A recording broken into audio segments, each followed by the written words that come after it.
Do you drink the water, clean your spear with the water, leave the vial with the dead dwarf? Um, um, Clean your spear with the water? Does that... Why is my spear, okay. Well, let's try to clean it. You take the opportunity to clean your spear with the water from the vial. However, as the liquid falls onto the spear, you notice that what you thought was water is actually much thicker.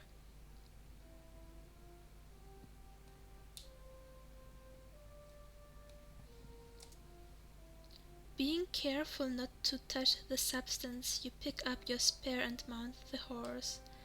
There is no time for this, you think to yourself. There are enemies to hunt. You slowly ride up over the hill with your spear at the ready. I wonder what would have happened if we drank it. Just as you reach the crest of the hill, an orc jumps down at you from a nearby cliff. You thrust your spear at him, but manage to only graze his arm as he lands on the horse behind you. Ignoring the pain, the orc wraps his huge hand around your throat and begins to squeeze.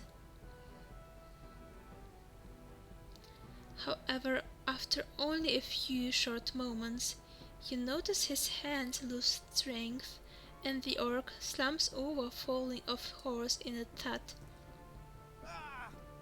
Without giving you time to think on this strange occurrence, another orc comes rushing at you wielding a scimitar.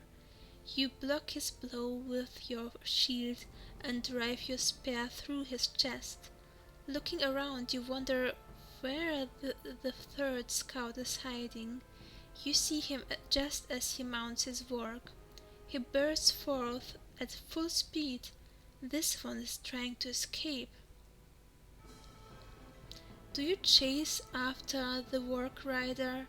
Throw your spear at the rider, let him go and take a rest. You throw your spear. Instinctively you change your grip on your spear and with all your might let it fly towards the warg rider. The spear sails through the air, bold and true, hitting the orc between his leather mail and his helm, killing him instantly. Taking stock of the situation, you can see a dwarf rider to the northwest. You must decide whether to meet up with the dwarf. Or a dwarf rider, not a... okay. Whether you want to meet up with the dwarf or continue your journey to Remuzet by heading due north.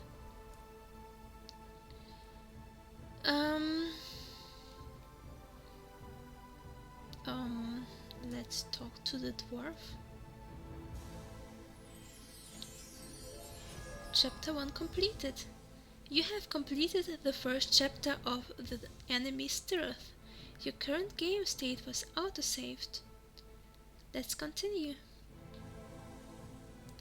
Audience with the Dwarf Lord. You head towards the Dwarf Rider. You saddle your horse and head towards the Dwarf Rider. After a few minutes you reach the dwarf.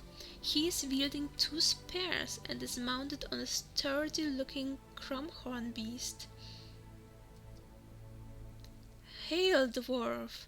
I have news of one of your comrades, you call out. Come, Remusian, I am Thorn the Grand, tell me your tale, he replies gruffly. You tell the dwarf about the young Suslegrim killed by the orcs. Orcs, this close to the Imliths! I can't believe it! The dwarf remarks in a contemplative tone. Oh, contemplative. What? Well, whatever. Yes, and I fear there is something much larger brewing. We must warn your people, you explain. Let us make haste.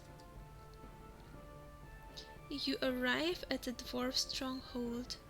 After traveling with the dwarf for about an hour, you arrive at an ancient cave entrance with large stone doors. I must go in and seek permission for you to enter. Stay here, Ice Rider, the dwarf commands. So we are an Ice Rider? Oh, because we are from the north. Thorngren dismounts his crumhorn beast and faces you again. My mount is hungry. I would much appreciate if you could manage to feed him. I will return in a short while. As you watch Thorngren disappear into the mountain, you look around for something to feed the crumhorn. After some arduous searching, you have found two plants, a small bush with an eerie orange glow, and a large cluster of plants growing white star-like flowers of refined design.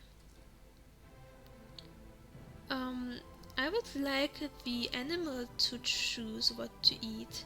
I mean, he will know better than us. Feed him the plant? The clump of flowering plant it is. You feed the beast the large clump of the flowering plant. As you are feeding him, Thorngren returns and sees what you are doing. Anger and fear quickly overcomes him. That's Anomanel! What are you doing? He rushes over and knocks you to the ground as he attempts to pull the exposed plant from the crumhorn's beaked mouth. He turns on you, and before you realize what has happened, he has disarmed you, and the point of his spear is within nail's breadth of your throat. He simply asks, "Why?" You attempt to explain that you did not realize that the pretty plant was harmful, and assure him that the crumhorn did not eat much. Unperturbed by your weak explanation, he continues, "A northerner that does not know what the poisonous anemonel flower looks like, you either are a fool or an enemy." You admit that you are a fool and not an enemy, and you quickly offer him a significant token of friendship to prove yourself and hopefully save your life. What will you offer? The horse or the artifact? The horse. I mean, we are not allowed to give the artifact. You offer Thorngren your horse. And he seems somewhat impressed. He lowers his spear. "I will trust you for now, northerner. It is time to meet Morden. Come," he demands. You enter the dwarven caverns. As you enter, you are amazed by the beauty of the entrance hall of the Susilgarim, and you are fascinated by the various stalactites and stalagmites that form the structure of the room.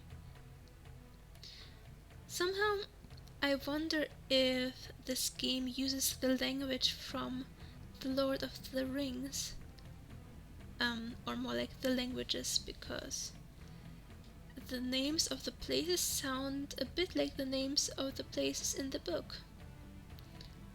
You wonder if it was the Susilgarim or one of the more underground dwelling dwarf tribes that designed it.